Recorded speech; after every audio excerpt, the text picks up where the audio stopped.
नमस्कार दोस्तों, एसएससी दिप में आपका स्वागत है। आज हम रीजनिंग के प्रैक्टिस सेट 134 देखेंगे। वीडियो शुरू से अंत तक जरूर देखिएगा। वीडियो अच्छा लगे तो लाइक कर दीजिएगा। चैनल पे नए आए हैं तो कृपया कर हेल्प कर दीजिए। सब्सक्राइब करके सब्सक्राइब कर लीजिएगा तो आप मेरा हेल्प हो जाएगा आपसे। अब आते हैं सीधा प्रश्न पे। स्वीकार, इनकार, दास्ता, प्रश्नवाचक चिन्ह के स्थान पर क्या आएगा? ये देखिए, स्वीकार और इनकार शब्द जो हम जब देखते हैं तो ये अपने आप में प्रतिलोम शब्द है, विलोम शब्द है। हिंदी के क्या हैं? हिंदी के ये विलोम शब्द हैं। तो उसी प्रकार दास्ता का विलोम शब्द क्या होगा? दास्ता। दास्ता मीन्स होता है गुलामी। दास्ता का मीनिंग होता है गुलामी। तो दास्ता का प्रतिलोम शब्द हो जाएगा विलोम शब्द स्वतंत्रता। तो इस प्रश्न का सही आंसर क्वेश्चन नंबर 3 हो जाएगा। क्वेश्चन नंबर 2 आपके सामने है। 5, 35, 7, 63, 9, फिर बड़ी संख्या यहाँ पे क्या आएगा जो इसका आंसर निकलेगा? तो 5 के बाद बड़ी संख्या हुआ तो 5 को क्या किया है? तो 5 को ये क्या किया? 5 7 35। 5 को इस 7 से गुना कर दिया।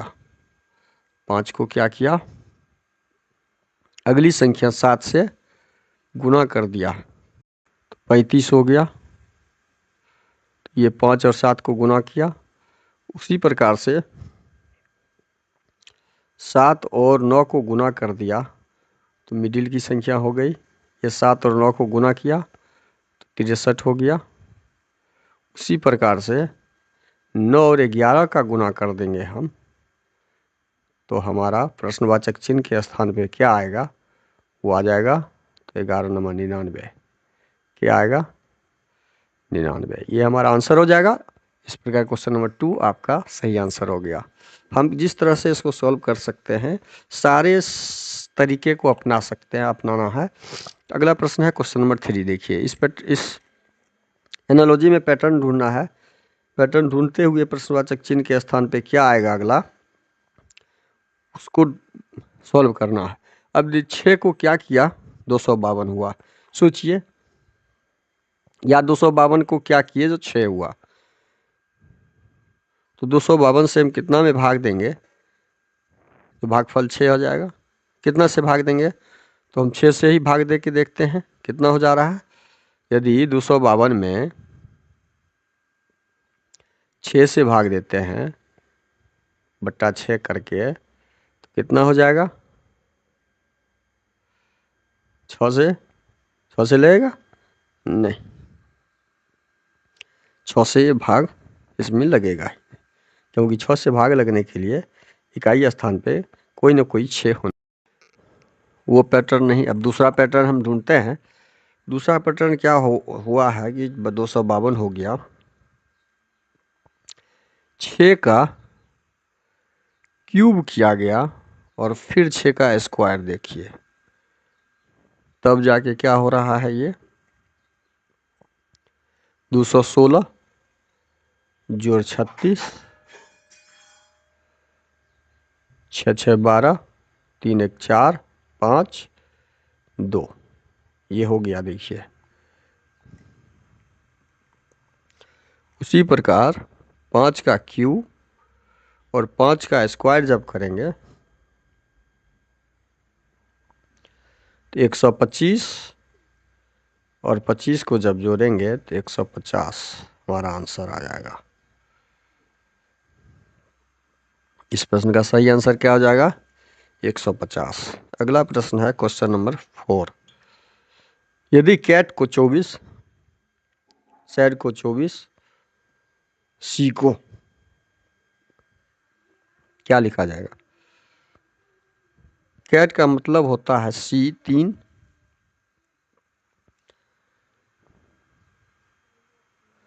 कैट का मतलब है 3, 1 4 और 20। 3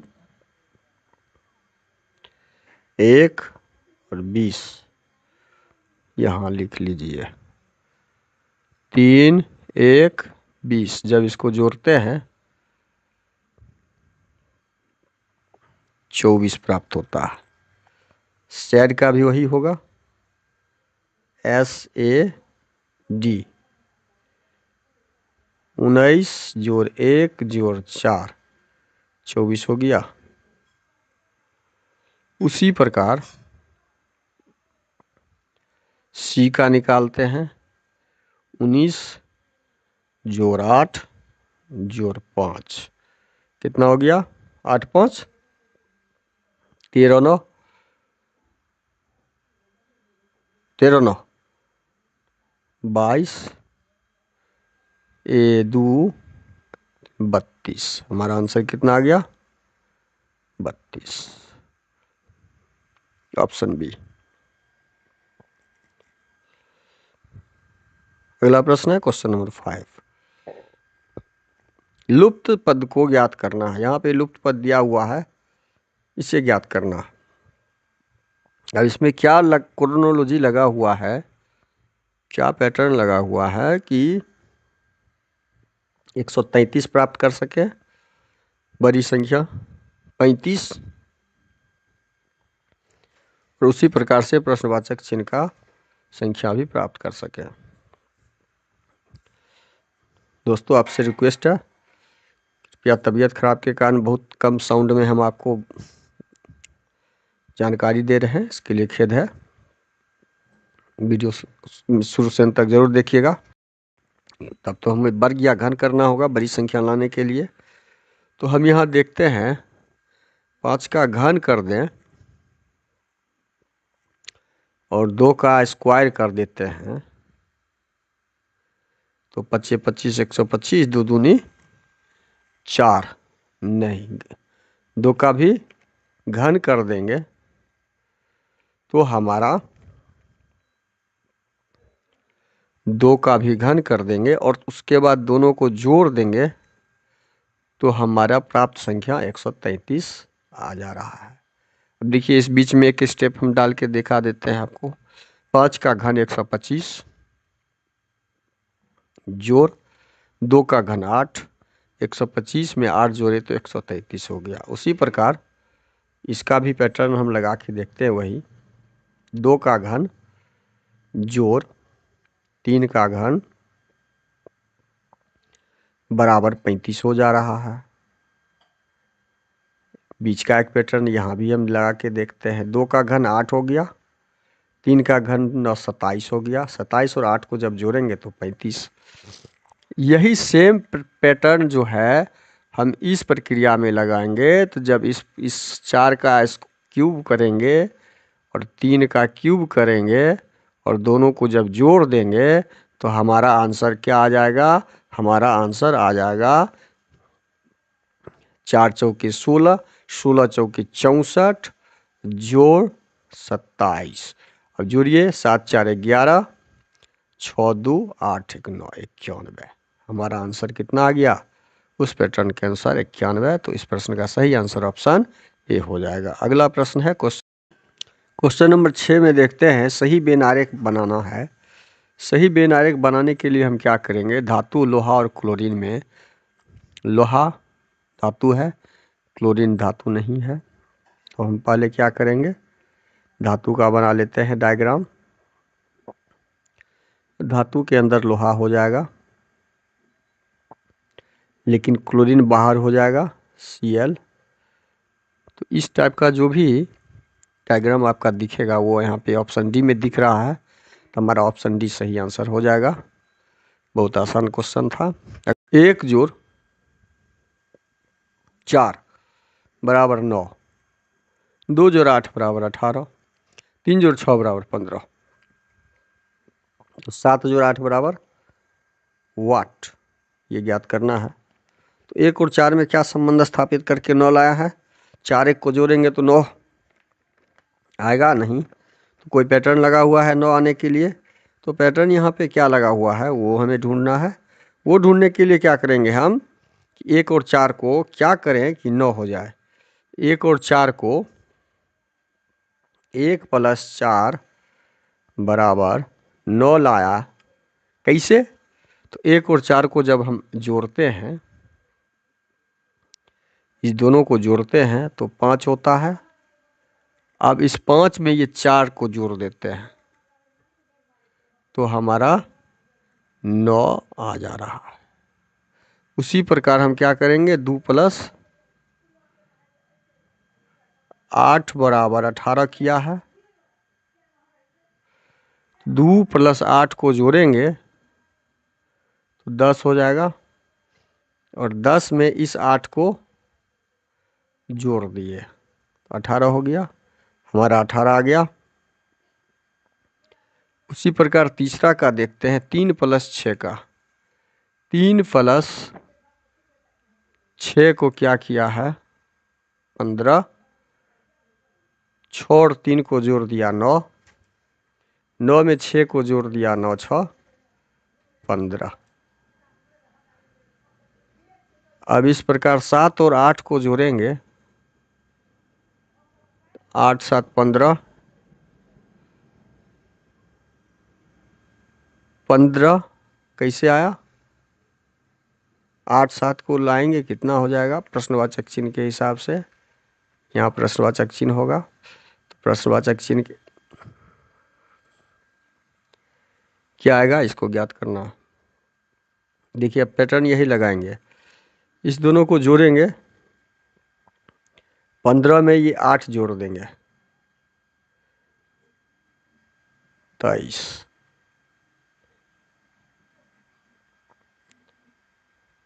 प्रश्नवाचक चिन्ह की जगह पे क्या आएगा, ऑप्शन डी 23। हमने कितना आसानी से पैटर्न बनाते हुए प्रश्नवाचक चिन्ह का आंसर ढूंढा। अगला प्रश्न है क्वेश्चन नंबर 8। क्वेश्चन नंबर 8 में दिया है, ये मार्किंग के स्थान पे क्या डाले कि 8000 हो जाए। 4 को कितना से क्या करने पर 5 के 20 और 20, देखिए 8000 बड़ी संख्या है, क्या है यहाँ पैटर्न लगा हुआ। 4 को यदि 5 से गुना करते हैं तो 20,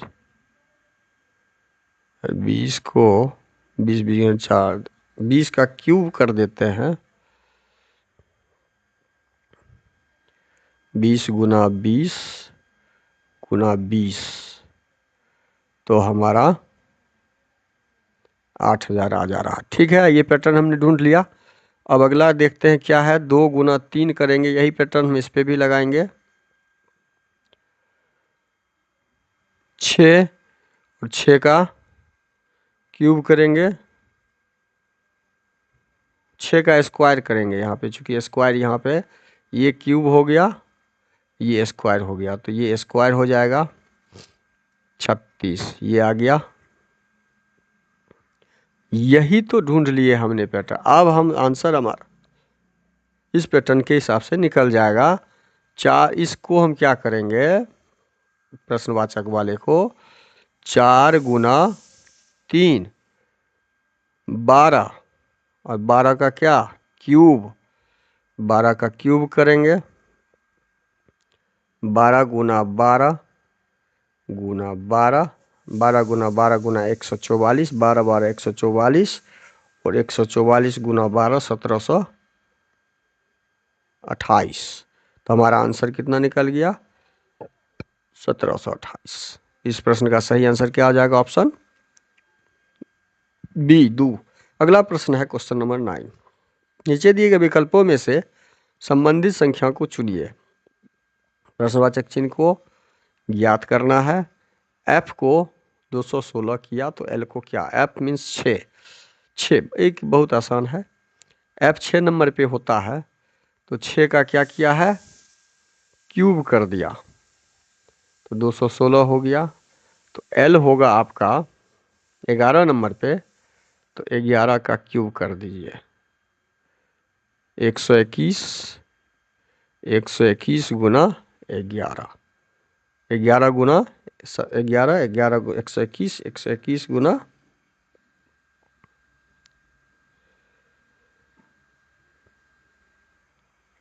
L 12 नंबर पे होता है, L 12 नंबर पे K11 होता है L 12 नंबर पे, तो 12 का क्यूब कर दीजिए। और अब 12 का क्यूब बराबर होता है 12 गुना 12 गुना 12 1728। ऑप्शन डी इसका सही आंसर हो जाएगा। अगला प्रश्न है और आज का अंतिम क्वेश्चन नंबर 10। एक्स जेड से लंबा है किंतु सी के बराबर लंबा नहीं है। इसको दो तरह से हम ऊपर नीचे लिख के भी बना सकते हैं और मार्किंग लगा के भी बना सकते हैं। एक्स जेड से लंबा है, एक्स एक्स है जो जेड से लंबा है, मतलब ग्रेटर देन है जेड से। हमने मार्किंग कर दिया, एक्स जेड से लंबा है किंतु सी के बराबर लंबा नहीं है। एक्स जो है जेड से लंबा है लेकिन सी के बराबर लंबा नहीं है। सी के बराबर और सी के बराबर लंबा नहीं है। सी से बड़ा हो गया, सी से बड़ा हो गया। अब अगला प्रश्न है क्वेश्चन में, एफ एक्स से लंबा है किंतु उस ग्रुप में एक व्यक्ति से छोटा है। इससे एक्स एफ लंबा है। अगला सेंटेंस दिया है, एफ एक्स से लंबा है, एक्स एफ से लंबा है, एक्स से लंबा है एफ, तो ग्रेटर देन एफ यहां हो जाएगा। किंतु उस ग्रुप के एक व्यक्ति, इस ग्रुप में एक व्यक्ति सी था, सी से छोटा है। तो हमने पूरा बैठा दिया यहाँ पे, कहाँ पे कौन बैठना था अब हमने लगा दिया। आप प्रश्न में दिया है ग्रुप में सबसे लंबा कौन है, तो सबसे लंबा यहाँ पे सी है। सबसे बड़ा कौन है, सी है, तो ऑप्शन सी आपका सही आंसर हो जाएगा। अगला प्रश्न है क्वेश्चन नंबर 11। 25 छात्रों की एक पंक्ति में दाएं छोर से 7वें स्थान पर, वो तो बाएं सिरे से, देखिए 25 छात्र है, कुल छात्रों की संख्या। इस तरह के प्रश्न में हमेशा ध्यान रखें कि कुल छात्रों की संख्या बराबर होता है यहाँ पे दाएं छोर से, तो दाएं छोर प्लस बाएं छोर, दाएं छोर प्लस बाएं छोर घटे 1 कर देंगे। अब कुल छात्रों की संख्या हमारा यहाँ 25 दिया हुआ है और दायां छोर 7 दिया हुआ है और बायां छोर ज्ञात करना है। बायां छोर ज्ञात करना है तो बायां हम लिख देंगे और -1। अब ये प्लस 25 में हम क्या करेंगे, 7 में से 1 घटा के 6 -6 और कर देंगे। 7 में से 1 चला जाएगा तो 6 बचा हमारा, और 6 को हम जब इधर ले आएंगे तो 6 हमारा यहाँ माइनस में आ जाएगा क्योंकि ये प्लस में था। तो अब 25 में से जब 6 घटाएंगे तो ये 25 में से 6 जाएगा तो 19 हो जाएगा। बायां से उसका आंसर क्या हो जाएगा, 19 हो जाएगा। बाएं से उसका स्थान 19वां स्थान था, और जो हमारा ऑप्शन सी में दिया हुआ है, कहाँ पे दिया हुआ है, ऑप्शन सी में दिया हुआ है। तो इस प्रश्न का सही आंसर क्या हो जाएगा, ऑप्शन सी हो जाएगा। अगला प्रश्न है क्वेश्चन नंबर 12। निम्नलिखित श्रृंखला में प्रश्नवाचक चिन्ह के स्थान पर कौन सी संख्या आएगी यहाँ पर। अब देखिए ये हमें बड़ी से घटते गया है, तो हम पहले इधर से लेते हैं छोटी की तरफ से। 329 में क्या जोड़े हैं कि 345 हो जाएगा। 329 में क्या जोड़े हैं, 345 हो गया है। तो 329 में 16 जोड़े हैं। 329 में 16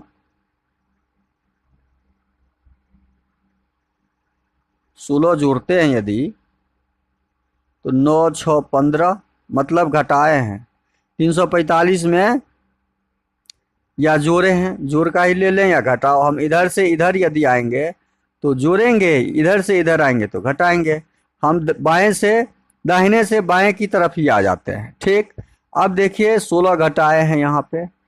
345 में कितना घटाए हैं, जोड़े हैं, जोड़ ही कर देते हैं, इधर आएंगे तो जोड़ेंगे।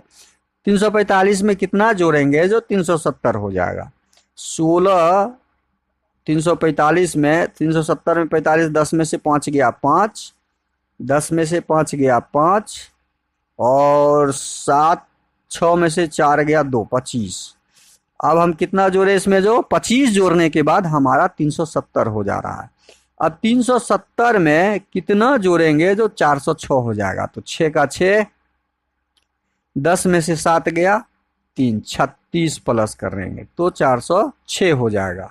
अब ये देखते हैं कि 519 में कितना जोड़ेंगे हम जो 600 हो जाएगा। इसका भी ज्ञात कर लेते हैं, तब हम इसका और इसका ज्ञात करेंगे।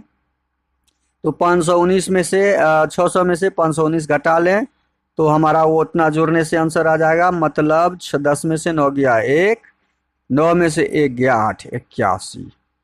अब हम क्या पाते हैं, हम यह पा रहे हैं यहाँ पर संबंध कि ये 16, ये 25, ये 36, ये 4 का इस वर्ग है, ये 5 का वर्ग है, ये 6 का वर्ग है।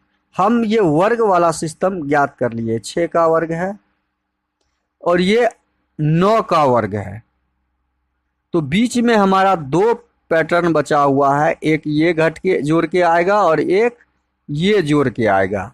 तो इस दोनों का जब हम जोड़ ज्ञात करेंगे तो एक हमें जो गैप दिख रहा है यहाँ पे, एक 7 का स्क्वायर दिख रहा है और एक 8 का स्क्वायर दिख रहा है।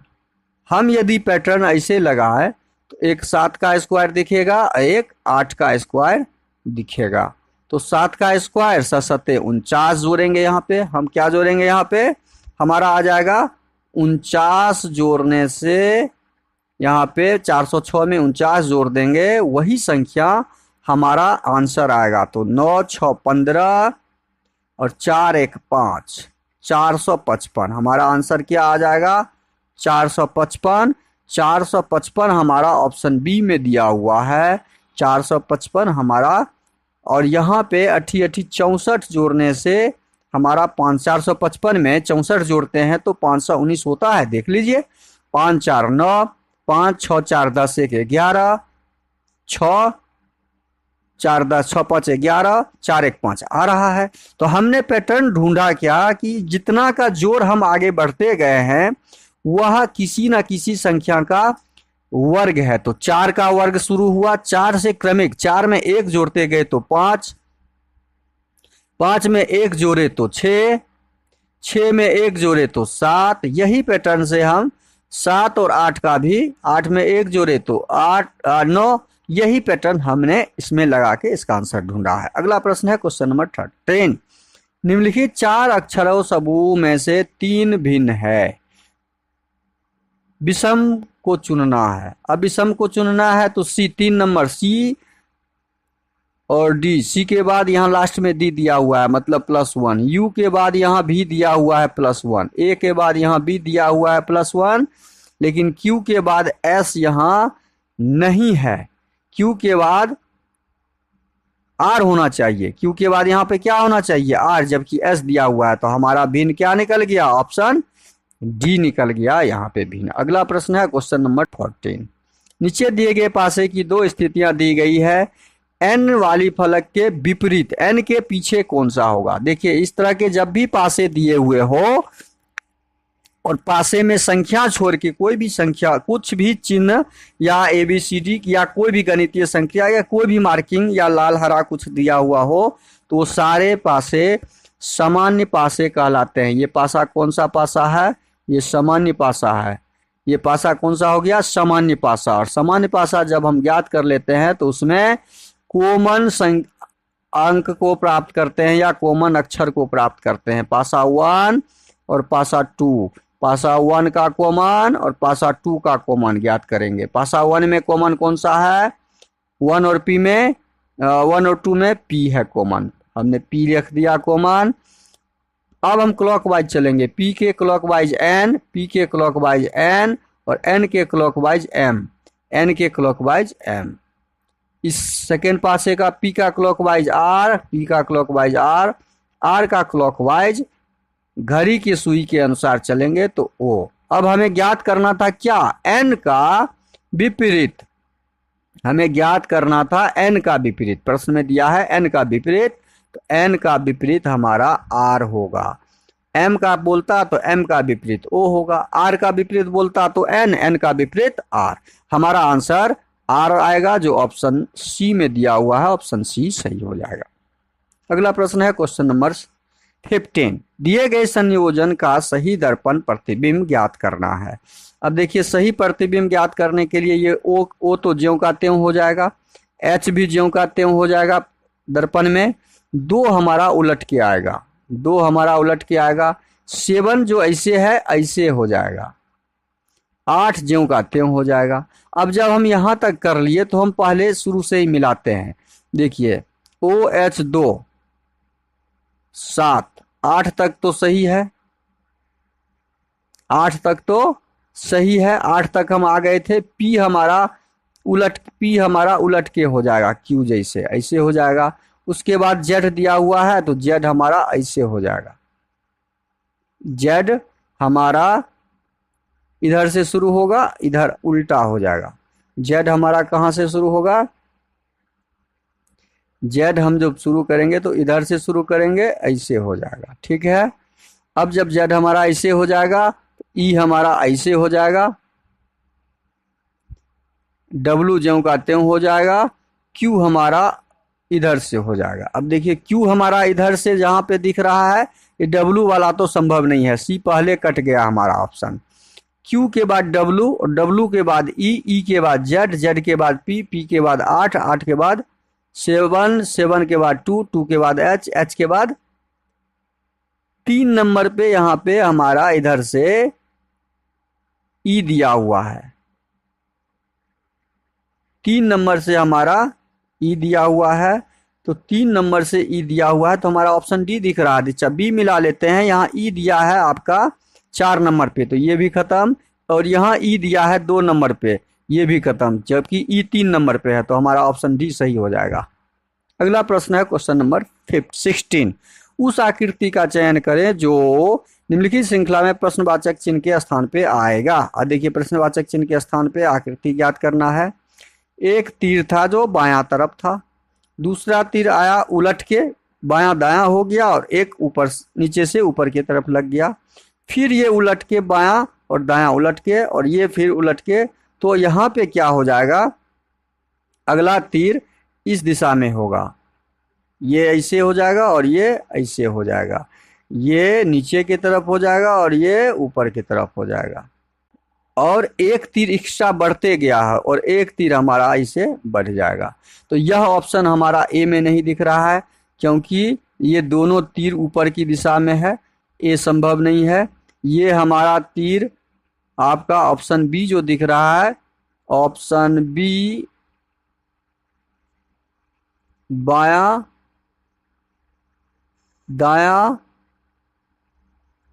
16 नंबर प्रश्न, बायां दायां हमारा ऑप्शन बी लग रहा है होगा। अब ऑप्शन सी पहले देख लेते हैं, नहीं होगा। ये दोनों तीर ऊपर की दिशा में है, तो ऑप्शन सी भी नहीं होगा। ऑप्शन डी मिलाते हैं हम। ऑप्शन डी में ये तीर तीनों एक ही दिशा में मिला हुआ है, ये देखिए दोनों एक ही दिशा में तीर है, तो ऑप्शन डी भी नहीं होगा। इसलिए तो हम ऑप्शन बी हमारा सही हो जाएगा। अगला प्रश्न है क्वेश्चन नंबर 17। यदि कॉमेंट को, अच्छा यहाँ पे क्या किया है, कॉमेंट का COMMENT, कॉमेंट का जब हमने ज्ञात किया कोड, तो क्या किया है, 4, 17, 16, 17, 10, 20, 27। अब हम देखते हैं C 3 नंबर, तो 3 में 1 जोड़ दिए हैं, 3 में 1 जोड़ के कोड हम ज्ञात कर लिए 4 नंबर। O 15 नंबर, O में हम 2 जोड़ के ज्ञात कर लिए 17 नंबर, O में 2 जोड़ के ज्ञात कर लिए 17 नंबर। M होता है 13 नंबर, तो 13 में हम कितना जोड़े, 3 जोड़े, 4 जोड़े, 1 2, 15 में 2 जोड़े 17, 3 में 1 जोड़े 4। M होता है आपका, M होता है अच्छा ये 16 नंबर है, ठीक है। 4 जोड़ने से 16 हो गया। इस m में 5 जोड़ने से 17 हो गया। इस 5 में 6 जोड़ने से 10 हो गया। n में 7 जोड़ने से मतलब हम इसमें 8 जोड़ने से 1 2 1 2 3। देखिए यहाँ पे हमने गलती लिख दिया है। 3 यहाँ होगा, यहाँ 4 होगा, यहाँ 5 होगा, यहाँ 6 होगा, यहाँ 7 होगा। हमने कोड कैसे ज्ञात किया? उसके स्थानीय मान के अंकों के साथ 1 2 3 4 5 प्लस करते हुए हम आगे बढ़ते चले गए। उसी प्रकार शेयर का कोड यहाँ पे दिया हुआ है, तो शेयर का भी कोड हम जब ज्ञात करेंगे तो ये सही निकलेगा। ज्ञात कर लेते हैं, शेयर का भी ज्ञात कर लेते हैं। SHARE, इसका कोड जो दिया है, S का मान होता है कितना? 19, और 19 में 1 जोड़ दिया, यहाँ पे 20 कर दिया कोड। H का मान होता है 8, 8 में 2 जोड़ दिया तो 10। देखिए यहाँ पे 20, यहाँ 10 हो गया। A में A का मान होता है 1, और 1 में 3 जोड़ दिया। इसमें 2 जोड़ दिया था, इसमें 3, तो 4। कोड यहाँ पे 4। हमने पैटर्न ढूंढ लिया कि उसके स्थानीय मानों का योग में अब लाइक का ज्ञात करेंगे। इसी प्रकार हम लाइक का ज्ञात करेंगे। LIKE, like. L होता है 12 नंबर, और 12 में 1 जोड़ देंगे तो कोड हमारा हो गया 13 से शुरू होने वाला। तो 26 वाला जितना भी है 26 से शुरू, कट गया। ऑप्शन सी वहां ही कट जाएगा। अब I होता है 9 नंबर, 9 में 2 जोड़ेंगे तो कितना हो जाएगा? 9 2 11। 9 में 2 जोड़ के हम लाएंगे तो 11 हो जाएगा। 13 के बाद 11, 15 वाला खत्म। अब 11 वाला बचा। K होता है 11, 11 में 3 जोड़ देंगे तो 14। 13 11 14, 13 11 14 यहाँ पे दिया हुआ है। ऑप्शन बी हमारा सही हो जाएगा। अगला प्रश्न है क्वेश्चन नंबर 18। विजय संजय की माता का पिता है। संजय विजय के इकलौते दामाद के पुत्र हैं। विजय के दामाद संजय से कैसे? अच्छा, विजय संजय की माता का पिता है। विजय कौन है? ये विजय है। ये संजय की माता का, ये संजय, ये यदि विजय है, ये संजय है, तो संजय के ये माता हो जाएगा। संजय के माता का विजय पिता है। ठीक है, डायग्राम हम बना रहे हैं। संजय विजय के इकलौते दामाद के पुत्र हैं। संजय जो है विजय के इकलौते दामाद, इकलौते दामाद के ये पुत्र है। इकलौते दामाद का यह पुत्र है। ठीक है, डायग्राम बना दिए। विजय के दामाद संजय से कैसे? अच्छा, डेटा अपर्याप्त होना चाहिए। यहाँ पे एक मिसिंग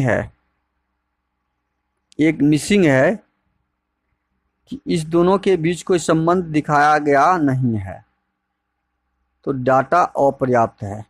डेटा क्या है? अपर्याप्त है। अगला प्रश्न है क्वेश्चन नंबर 19। दिए गए कथनों में से कौन सा निष्कर्ष कथनों का सही तार्किक रूप से अनुसरण करता है? सभी प्याज भुट्टे हैं। ये भुट्टा हो गया।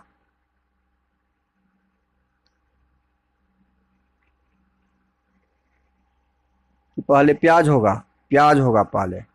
सभी प्याज, ये प्याज है, और ये जितने भी प्याज हैं सब क्या है? भुट्टे हैं। भुट्टा कर दिए बी से, ये सेंटेंस कथन सही कर लिए। सभी भुट्टे बीज हैं। अब जितना भी भुट्टा है वो सब किसके अंतर्गत आया? बीज के अंतर्गत आएगा। बीज के अंतर्गत आ गया। अब निष्कर्ष पढ़ेंगे, हम डायग्राम बना लिए। निष्कर्ष पढ़िए। सभी प्याज बीज है। ये प्याज है और प्याज बीज है, मतलब बीज के अंदर प्याज है, तो सभी प्याज तो है ही बीज, तो हमारा निष्कर्ष 1 सही है। कुछ बीज प्याज है। कुछ बीज जो है, हाँ कुछ बीज है, बीज के अंदर यहाँ कुछ भाग है जो प्याज है, तो ये सेंटेंस भी हमारा सही हो गया। मतलब ये निष्कर्ष दोनों हमारा सही है जो ऑप्शन डी में दिया हुआ है। तो इस प्रश्न का सही आंसर क्या हो जाएगा? ऑप्शन डी हो जाएगा। अगला प्रश्न है क्वेश्चन नंबर 20। दिए गए कथन में से कौन सा तर्क सही है वो ज्ञात करना है। अब देखिए तर्क, कथन पढ़िए। पढ़ाई करने का सबसे अच्छा समय प्रातः काल का है। पढ़ाई करने का सबसे अच्छा समय प्रातः काल का है। अब तर्क को पढ़ना है, तर्क से आंसर ढूंढना है। पढ़ने के लिए कोई और समय अच्छा नहीं है, ये तर्क तो एकदम बेकार है। कथन के अनुसार व्यक्ति को केवल प्रातः काल ही पढ़ाई करना चाहिए, यह तर्क भी एकदम बेकार तर्क है। व्यक्ति को कभी भी पढ़ाई करना चाहिए। पढ़ने का कोई समय निहित नहीं है, टाइम फिक्स नहीं है, किसी भी समय पढ़ा जा सकता है, लेकिन सुबह का समय अच्छा होता है, ये सेंटेंस में दिया हुआ है। तो हमारा ना एक अनुसरण करता है ना दो, तो ऑप्शन बी हमारा सही हो जाएगा। वीडियो को शुरू से अंत तक जरूर देखिए। वीडियो अच्छा लगे तो लाइक और कमेंट कर दीजिए। चैनल पे नए आए हैं तो प्लीज चैनल को सब्सक्राइब कर लीजिएगा। दोस्तों को अधिक से अधिक शेयर जरूर कर दीजिएगा। थैंक यू, धन्यवाद। जय हिंद, जय भारत।